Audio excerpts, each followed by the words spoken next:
Good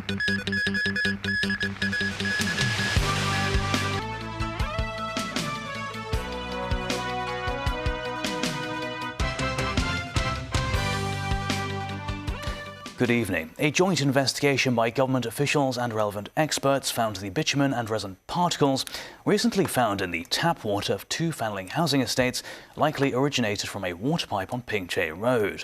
Authorities will deploy robots to confirm the findings and will replace the affected infrastructure within this year.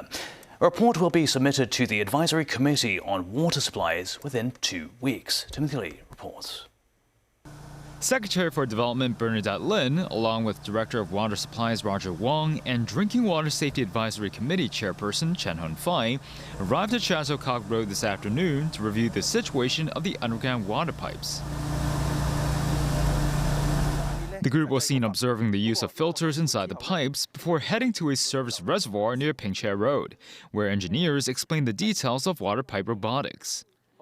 Citing authorities' investigations into the matter, the Secretary for Development said, among the network of pipes that supply drinking water to Queensell Estate and Shanlai Court, only a 400-meter section of a pipe under Pingche Road has a bitumen coating inside. She believes that it is the source of the black particles and will initiate pipe replacement work this year. Lin pointed out that authorities will utilize robots to enter the pipe to review the current situation of peeling coating and will submit a report to the Advisory Committee on Water Supplies within 2 weeks. She added that the water situation at the two housing estates has largely improved, noting a significant decrease in black particles found in the tap water. When questioned why she did not personally visit the two housing estates, Lin said she wanted to come to the source of the problem. She emphasized other government departments have been listening to affected residents' opinions throughout this time. Timothy Lee, TVB News. Today marks the start of the 3-day-long nationwide joint university entrance exam, GAKO, in mainland China. More than 13 million participants are taking the exam this year, around 70,000 fewer than the year before. Timothy Lee tells us more. Large crowds of parents pack the entrance to Shenzhen Senior High School. The school is just one of 27,000 GAKO exam sites across the country. Carrying banners displaying motivational quotes from Chinese animated blockbuster Ne Zha 2 in hand, parents cheered on their children as they prepared to take the exam of a lifetime. This mother believes wearing red clothing will bring a spirit of celebration to the occasion, adding that the whole family has come to support her child.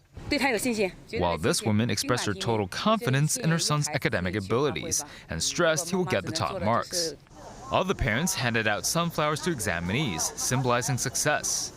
With candidates being tested on Chinese language proficiency and mathematics on the first day of this year's GAKO, some participants shared their feelings on the special day.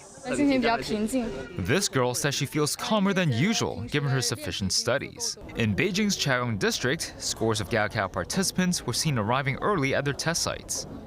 A number of them could be seen relaxing at these rest areas set up to facilitate their best performance. This student said he's very emotional. He stressed the exam results represent a major new phase of his life. A total of more than 13.3 million candidates have registered to take this year's GAKO exam, a figure that has dropped by 70,000 compared with last year.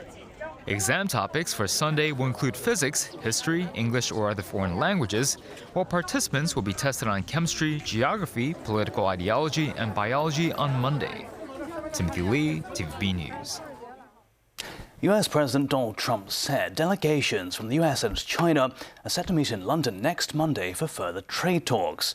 Trump had agreed on the scheduling of the event during a phone call with President Xi Jinping on Thursday. Danny Zhou tells us more. Donald Trump spoke about his expectations for the forthcoming US-China trade talks aboard Air Force One, a day after the US president had what he described as a very positive conversation with his Chinese counterpart. Well, we're very far advanced on the China deal. We wanted clarification. We had to have clarification. A little bumpy up here. I talked to President Xi for, I guess, more than 2 hours. We had a very good talk. It's a complicated deal, but it's a deal that's, bring us a lot of money and a lot of everything else. And we get along very well with President Xi and with China. Trump announced in a post on Truth Social that the U.S. will be represented by Treasury Secretary Scott Bessent, Commerce Secretary Howard Lutnick, and Trade Representative Jameson Greer at Monday's trade talks, without providing specifics about the exact time and location of the meeting. Trump told reporters that President Xi had agreed to restart exports of rare earth minerals and magnets to the US.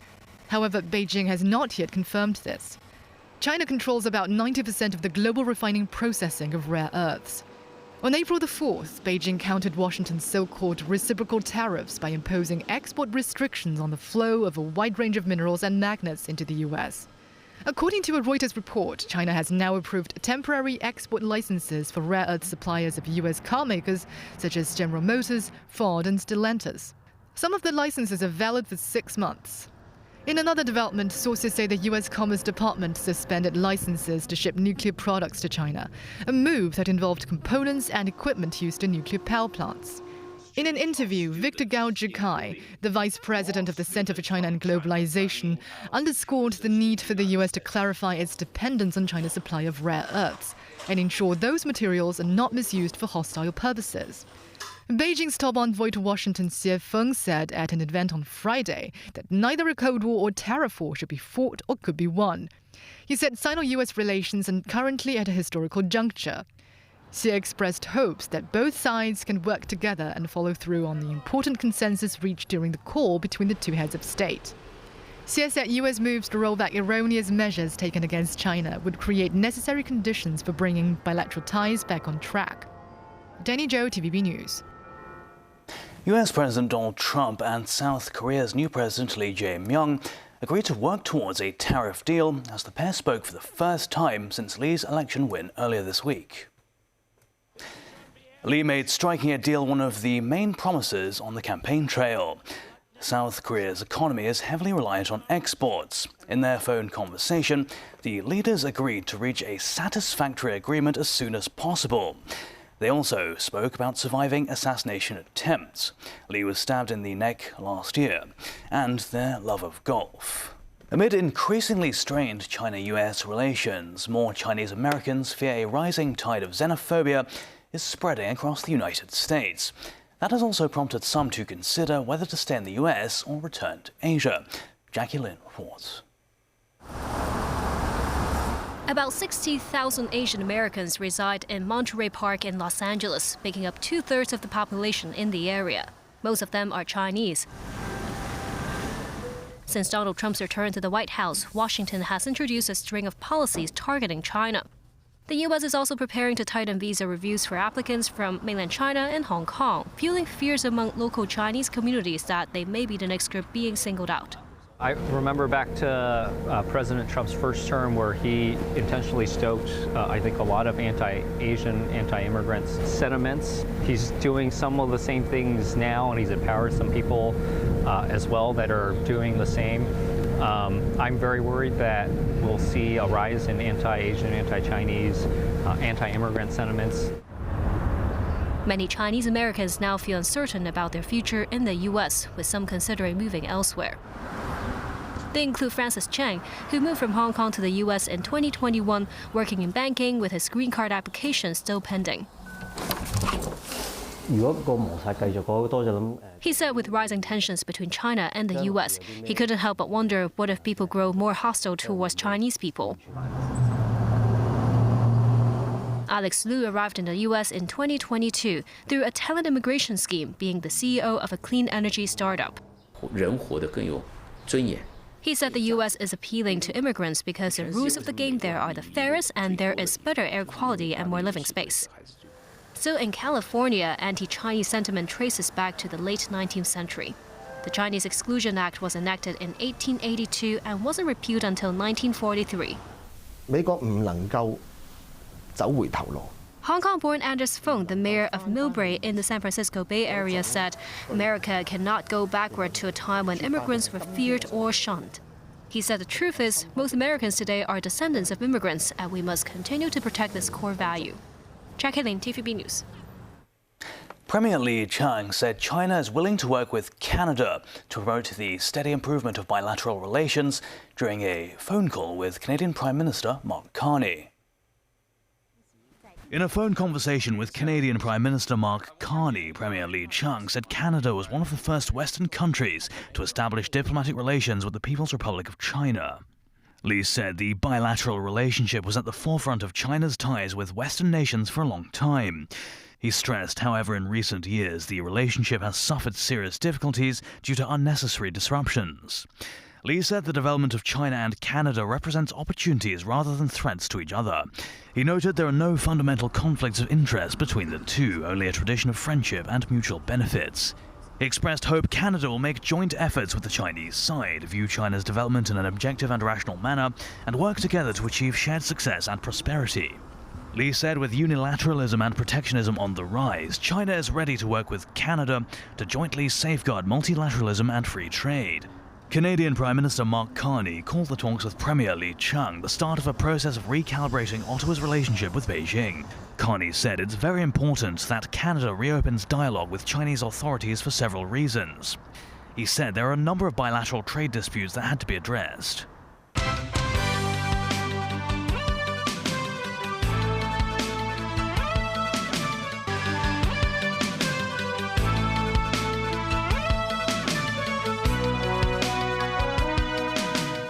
Welcome back. In northern France, the anniversary of D-Day was marked. It is 81 years since Allied troops landed on the beaches to fight German occupation and started to turn the tide of World War II. US Defense Secretary Pete Hegseth attended the ceremony with veterans and spoke of the need for unity to confront threats. David Garrett reports. 81 years since the D-Day landings, a day that changed the course of history. June 6, 1944 marked the Allied invasion of Normandy and the beginning of the end of Adolf Hitler's stranglehold on Europe. US Defense Secretary Pete Hegseth, joined by French Minister for the Armed Forces Sébastien Lecornu, to lay wreaths in remembrance. Applause from well-wishers and onlookers. People came to pay tribute to bravery. Very few in modern-day Normandy can remember D-Day, yet still this day is marked. The length of time since 1944 means very few survivors remain, but some are able to travel to Normandy as they did 81 years ago. Hegseth met some American World War II veterans. They are at least in their 90s and older. One man of 101 says he prays for the end of the conflicts in Ukraine, Gaza and elsewhere. There was a flypast by C-130 Hercules aircraft. National anthems were played and people stood as the ceremony came to its conclusion. Lecornu had told Hegseth France knows it owes America and those veterans who helped free Europe from the Nazis. Lecornu speaking of the young liberators, most barely 20, adding we must not and do not forget their heroism, the bloodshed for our freedom. Today I think it's a moment to ask all of ourselves the very same question. Could I do that? Could you do that? Could we do that? Could our countries muster that? Do we believe in ourselves enough to invest in ourselves, to project power, to defend freedom? Hegseth said good men are still needed to stand up to threats without specifying, his British counterpart also drawing parallels between then and now. The strength of our nations standing together in NATO to deter current conflicts and adversaries. The responsibility to safeguard D-Day's legacy of freedom rests today with us. So let us give everlasting honour to our Normandy veterans, for whom the longest day never ended. And let us find the strength to carry on in their names and to carry forward their cause. David Garrett, TVB News. Back locally, and the two-day Hong Kong International Dragon Boat races kicked off at Tsim Sha Tsui Promenade. More than 190 teams from 12 countries and regions are competing in the event. Most and I was there. The annual Hong Kong International Dragon Boat races returned to the waters of Victoria Harbour on Saturday morning. The two-day sports event gathered more than 4,500 athletes from places such as Hong Kong, the mainland, Thailand and the Philippines. Despite the scorching weather, many teams remained enthusiastic and highly motivated.